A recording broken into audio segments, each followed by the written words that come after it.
Okay, I was going to do a examination of this hive. I noticed the other day that bees had started robbing it and they were dragging the existing bees out of here. I got several strong hives. This is a couple hives I got here at my house that I use as test hives.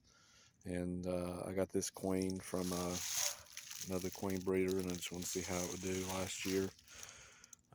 We had a warm-up spell that was like 7 or 8 days long. It jumped up to around 65, and the bees really started robbing out. So this is the first time I've opened it up, so we're going to see if it's completely dead or not. So I guess I'll get through and show everything. You can see the propolised even to the lid, where it had these holes. Now when I put this on there, they didn't have holes. The bees kind of chewed through it for some reason. But you can see the amount of propolis that they put in here. It's pretty substantial. And you can see where they trapped some hive beetles. I don't know if you can see that, how they trapped it in there. They trapped it in there. So they used the propolis itself as a trap. But you can see all the propolis. It's a good bit. So I'm gonna try to do this one-handed.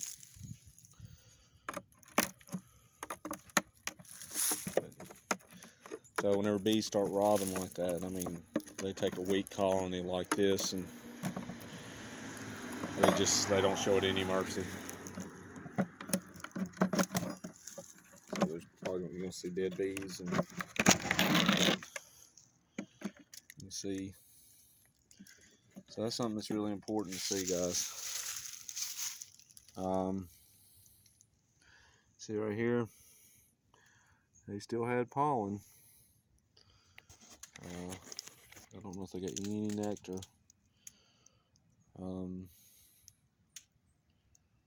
They drew it out.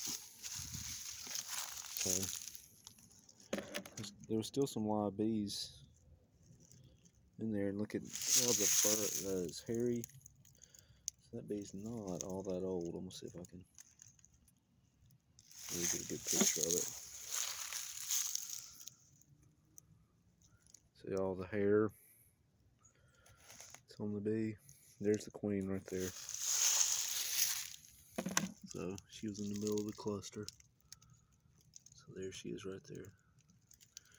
She was a carniolan Caucasian mix. I'll tell you that, but I don't really care to tell you where she came from, because you know, I think the queen breeder's fault is the fact that I made a split late in the year, and I was just seeing how well it would do. And so if you get a carniolan Caucasian, they will glue this. As you can see, everything's glued down. I'll collect this propolis and I'll save the frames, but not a lick of honey, one, or nectar in this thing, but pollen. So that just goes to show you that bees can starve with pollen. So, wow, look at the amount of bees that are in there. It's sad to see.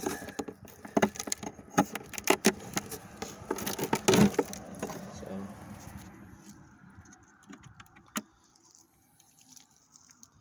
they're clustered around that brood right there. So what I'm gonna do is I'm gonna take a toothpick, I'm gonna stick down in there and see if there's any evidence of American foul brood at all. Now, if they got honey on here, that means they didn't starve, but they actually froze out. But I am not seeing any. I know they had enough in there, but you can see the. So I'll probably put those in a swarm trap. I'll probably use these frames in a swarm trap too.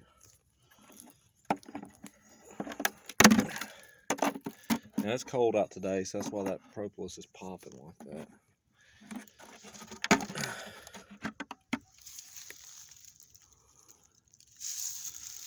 More pollen.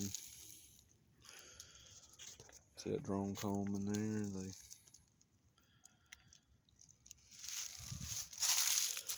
Yeah, this colony was strong. It's good, guys, to go through your dead outs, see what happened on the dead out.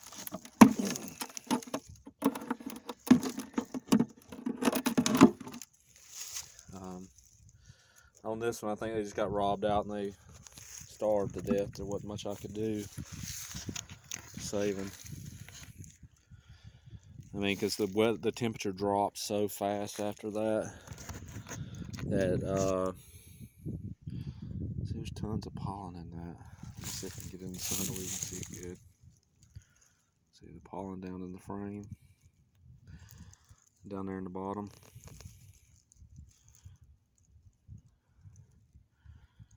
See, that would have been all that would have been nectar and honey in the middle and around the sides.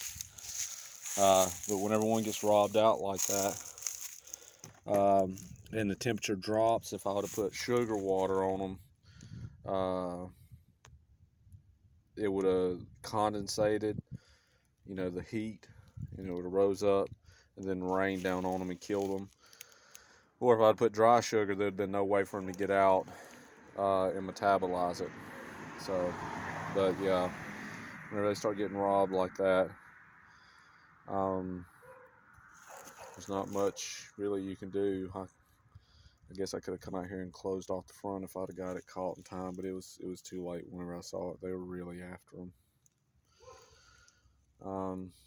But it's good to go through the hive. One of the things I'm looking for, I'm taking the frame. I just hold it right up and I'm smelling it to see if I smell any off odors or anything like that. That's one of my first things. I use my nose. And if I check that brood and there's a European foul brood or American foul brood, if it's American foul brood, I'll burn everything. Frames, I'll burn the box and the base and the lid. But so you need to check for that.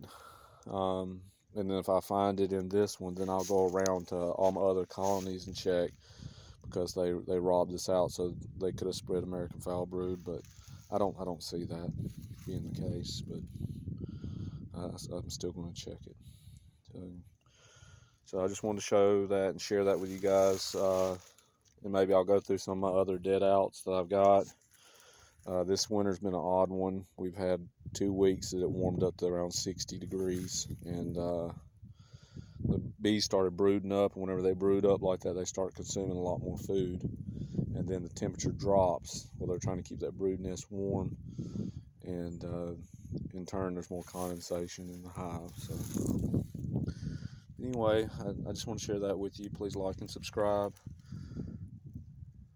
Thank you.